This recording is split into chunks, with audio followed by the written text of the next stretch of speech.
But the important part of owning Black media has several benefits.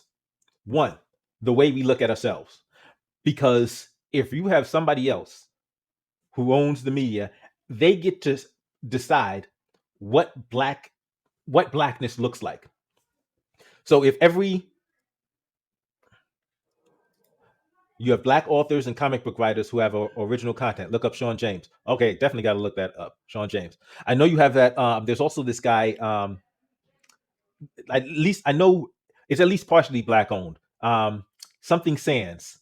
Something Sands. The because I saw him not too long ago, and he has these Black comic books, and he's getting more funding. I think one of his investors is like his key investor isn't Black, but it's at least partially Black owned. But we need to get to a place where we've got more Black owned authors, comic book, where we're able to have black black images being made by Black people who have a positive view. Because quite frankly, because you could have Black owned media that's pushing some ridiculous stereotypes in and of itself as well. That's why we need more, so we can have people that are putting out positive Black images, positive representations of Black people. So young Black people can look up and say, okay, I'm seeing positive representations of Black people on screen, so that it's not just programming me to think that, oh, this I have to act a certain way to be Black. Because literally you have the media trying to use the images it portrays of Blackness to define what Blackness is. They're using their media, TV, music, where they get to choose what type of music is promoted, what type of rappers are pushed, and they get to tell the kids, this is what's cool, this is what you want to aspire to. And so it has an definite effect on the self-image of young Black people. Um, well, the Black roles that win awards are those that depict the worst type of people. And Denzel even talked about this.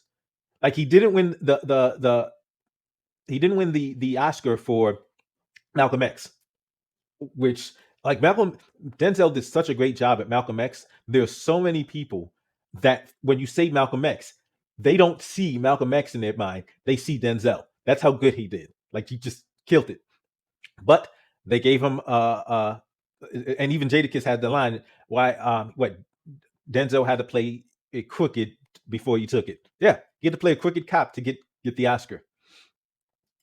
Um, the media tells us all we can be is an athlete, rapper, or criminal. Exactly.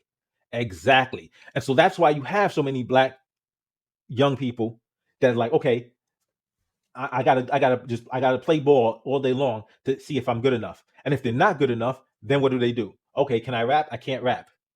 So they hit the block and start hustling. Like, because these are the options being presented by the media.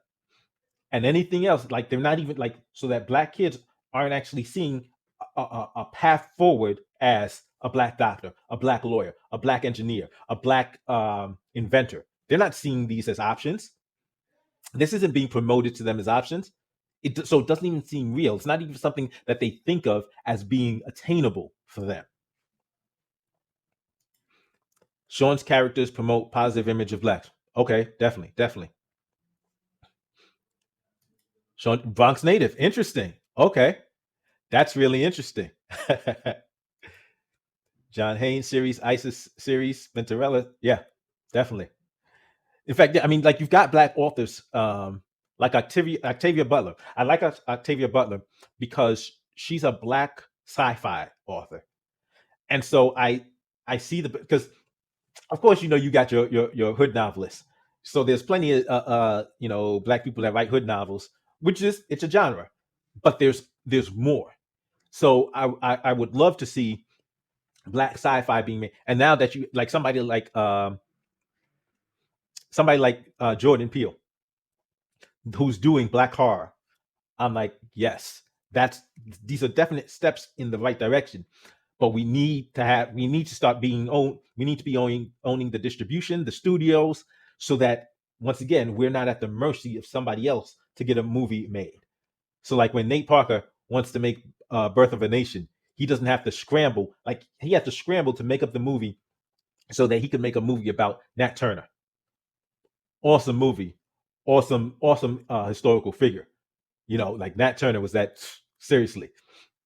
But there's so many more types of this types of projects that can be created, that if we own the media, if we own the movie studio, if we own the distribution, like we don't have to get approval. We don't have to wait for somebody else to give us green lights. And yeah, we don't really like the message of this movie, because that's basically what it would be. Like, yeah, could you tone it down? We don't really want so much anger. Yeah, we think that the angry black man, that might scare people. So just change this and this, and then at that point, it's not even the same story being told. Then and he had the mannerisms down pat. Denzel's performance at wow. Like, you go back when you get a chance, watch actual footage of Malcolm, and then compare it to Denzel's portrayal, and you'll be like, wow, just realizing how much work he put into absolutely nailing that role. The modern rap industry, music funded by white people, performed by black people for the consumption of. But okay, so now we talked about self-image, but there's another component, the image of black people that's being projected to others. Because there are white people in middle America, there are non-black people out of the country that have never spent time around black people, but they will watch, they'll watch rap videos, they'll watch these movies, and they will get an image of what a black person is. This is what's being promoted to them. This is what's being shown to them, and this is what they get to think. Oh, that's what a black person. That's how black people act. And if you look at these depictions, they'll be like, "Oh, black people are violent. Black people are dangerous," and they'll be like, "Oh yeah, we want to stay away from black people." Like, this is the images that are being put into people's minds. They're using the media. They're using Hollywood. They're using rap videos. They're using the industries, the music industry, to paint false and negative pictures of black people in the public's mind. So when the cop rolls up and he sees the young kid who's wearing, he's wearing regular clothes, but the cop will automatically associate, oh, this is a thug.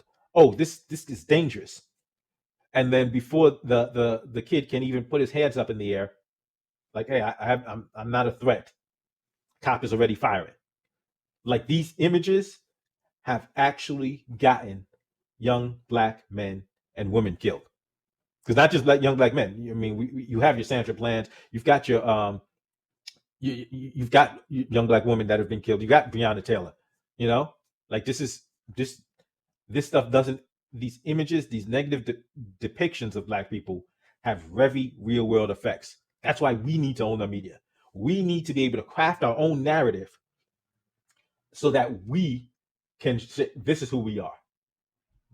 Now, there's some people who don't want to know the truth. I'm not worried about them. But there's some people who are just ignorant of the truth. There's some people who just have no clue. And those are the people that we need to say, whoa, whoa, whoa, whoa. Don't believe that this is who we are. Show them images of us that make it clear that no, that's not how it is. These stereotypes are not who we really are. Representation matters isn't just a buzz phrase. Representation really does matter. Listen, it's evident, because case in point. So a couple of years ago, um, I'm running a political meeting. So we are having like our monthly meeting. Uh, so you had some new people coming in, and before the meeting starts, we're just chatting. We're talking about regular stuff, and current events, because it's political meeting. So current events is part of the stuff we talk about. So we get to talking about the new people that come. They're like, oh yeah. So I'm like, so where you at politically? Who are your political influences? And they start talking about they like Ben Shapiro. They're not, they definitely aren't, they definitely don't agree with the left, but then there's people on the right that they think are just rhinos or whatever and don't actually stay true to certain principles. I'm like, okay, okay. They said they like Ben Shapiro because of the way he analyzes things. I said, okay. And so then we started talking about current events, and we started talking. Somehow the conversation got to Chicago. So if you've ever had a conversation with a person on the right and the conversation gets to Chicago, you see where this conversation is going. So we're talking about Chicago, and of course, we get to the most common phrase of Chicago, wherever any person, whenever the majority of these surface conservatives will talk about Chicago, it gets to the conversation of black on black crime.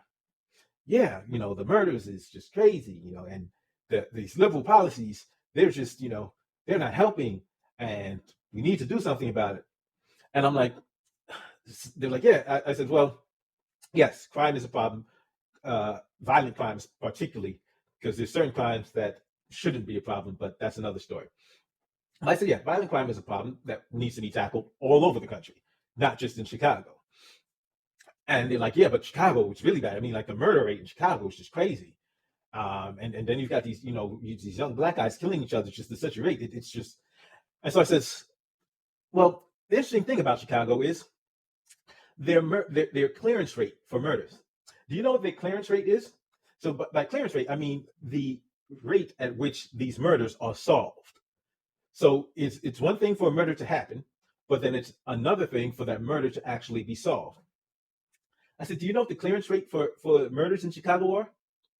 They were like, no. In fact, they didn't even know what clearance rate was. I needed to actually explain the clearance rate to them. I said, okay, well, explain what clearance rates were.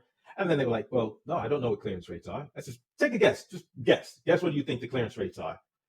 And they were like, what, 85, 90%? I says, so you think that they're solving these murders at about like 85, 90%. I says, no, you're that's incorrect. The clearance rate for murders in Chicago is less than 20%. They said, what? I said, yes. So less than 20% of these murders are being solved. And they were just shocked. I was like, yes. So they were like, well, that doesn't mean, but still plenty of murders. I said, yes, still plenty of murders. But if the clearance rate is less than 20%, how can you say this is the product of black on black crime? You don't know who's committing these crimes. These murders are unsolved. And they stopped. They got quiet for a second. What? I mean, it's got to be. I said, it's got to be. What do you know about Chicago? What knowledge of Chicago do you have to say that it's got to be black people committing these murders? And they got quiet. I said, yes, that's right. You've assumed, based on what you've seen on TV, the narrative that's pushed to you on TV, that these have to be black people committing these murders. You have no knowledge of that. You have no knowledge, no facts. I said, remember, Ben, you like Ben Shapiro, right? Facts don't care about your feelings. So the facts don't support your feeling that black people are committing all these murders in Chicago. That was the only time they came to our meetings. So first and last time they had come to the political meeting. Maybe I came on a little bit too strong. My bad. Thank you for checking out this clip of Escaping the Echo Chamber. If you would like to see the entire live stream, you can click on the screen now, or you can click on the link in the description box below. I'll see you next time.